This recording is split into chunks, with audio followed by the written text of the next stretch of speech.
Good evening, my name is Jorge Aceves. Tonight we're going to talk about breaking barriers, the global challenge of health access.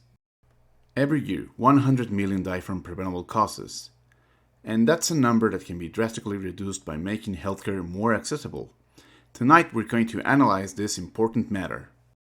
The Health Access and Quality Index assesses the burden of 32 specific diseases and conditions that are considered to be preventable or treatable with good quality healthcare. Timely treatment of leukemia, other cancers, strokes, and many others can have a significant impact on public health.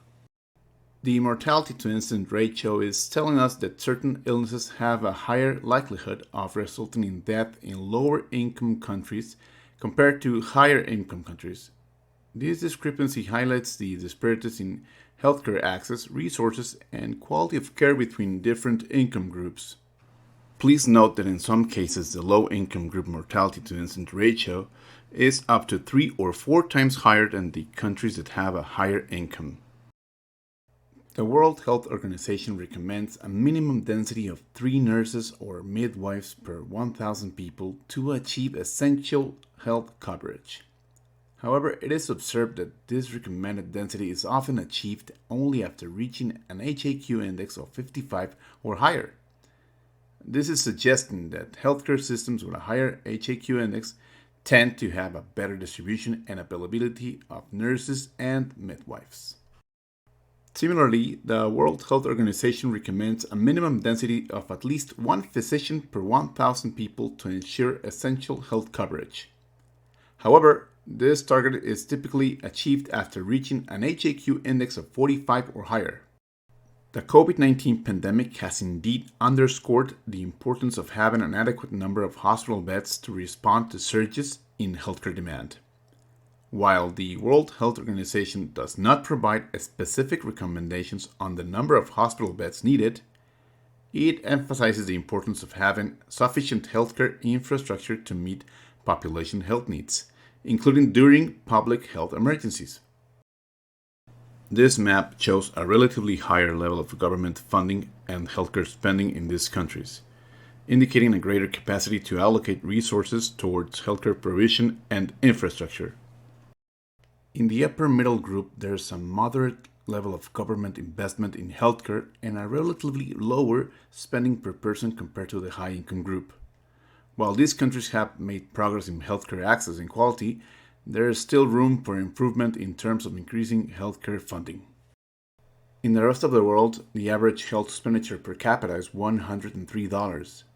These countries face challenges in healthcare funding and infrastructure, resulting in limited resources for providing comprehensive healthcare services and improving health outcomes for their populations. Corruption has indeed been correlated with health access and has significant implications for healthcare systems and services. It can undermine the effective function of healthcare systems by diverting resources meant for patient care and infrastructure improvements, and leads to a lack of accountability, misallocation of funds, and compromised quality of healthcare services. Improving health access is a critical step in reducing mortality rates related to various illnesses. To achieve this, several key factors need to be addressed. Adequate health budget allocation. Sufficient funding must be allocated to the healthcare sector to ensure the availability of necessary resources, equipment, medications, and infrastructure. This enables healthcare providers to deliver quality care and meet the needs of the population effectively. Scaling up healthcare workforce. Increasing the number of physicians, nurses, and midwives is essential to enhance healthcare delivery. A robust and well-distributed healthcare workforce can provide timely and comprehensive care, particularly in underserved areas, improving access to essential services and reducing mortality rates. Enhancing hospital bed capacity. Adequate availability of hospital bed is crucial, especially during emergencies and periods of increased healthcare demand.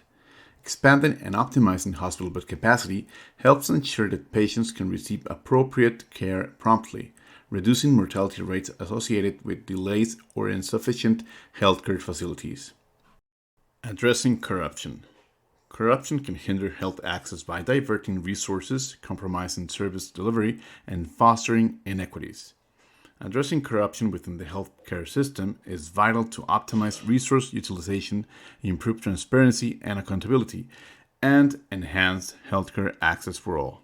By prioritizing these measures, governments and healthcare authorities can work towards reducing mortality rates, improving health outcomes, and achieving better health access for individuals and communities. That's all we have for today. Thank you for watching. I'm Jorge Aceves, signing off.